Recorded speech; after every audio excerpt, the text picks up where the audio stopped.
Ayun mga kaisla, nagmotor pala ako dyan nung hapon. Nag-practice ako nagmotor. Ayan po yung namin, lugar namin sa hapon mga kaisla. Ayan, sa nakikita nyo, pangunahing dito is mga seaweeds. Ayan, isda, seaweeds. Yun yung kabuhayan dito mga kaisla. Wala pong trabaho dito. Ayan, kaya maraming mga kaisla. Maraming pumupunta ng syudad daga dito kasi walang opportunity dito. As nakikita nyo mga kaisla, yung mga bahay dito is puro mga gawa sa sa kahoy. Ayan, kita nyo naman. Ayan mga kaisla, putik po yan.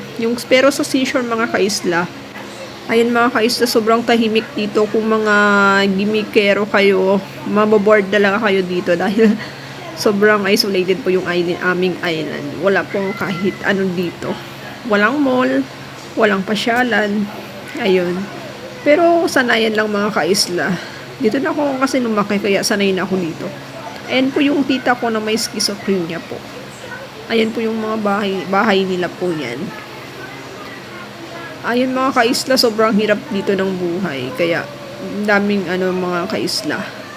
Daming nangingibang bansa, daming nag-work sa syudad. Kaya hindi natin naman sila masisi dahil walang opportunity dito.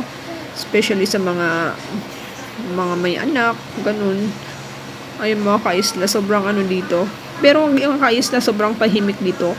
Presko yung hangin, sariwa yung pagkain. Yung downside lang dito mga kaisla, wala po siyang mga gulay.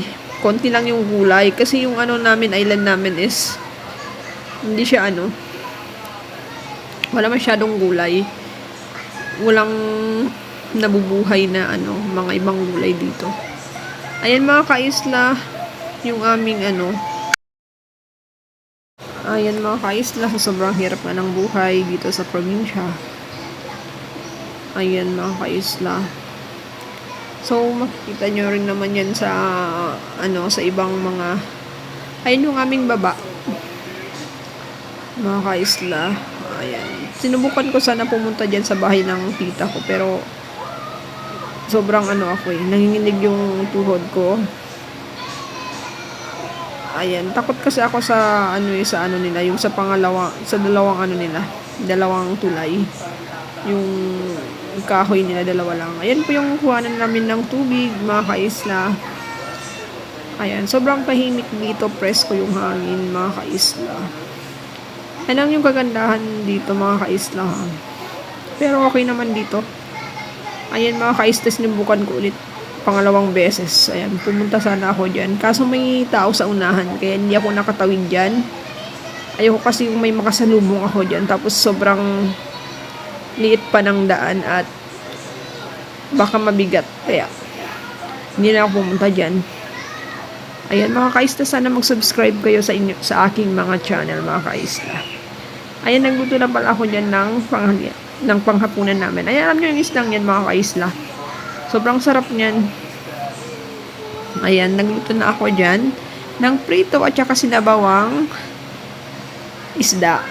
Ayan, mga kaisla, huwag niyo kalimutan mag-subscribe sa aking channel mga kaisla.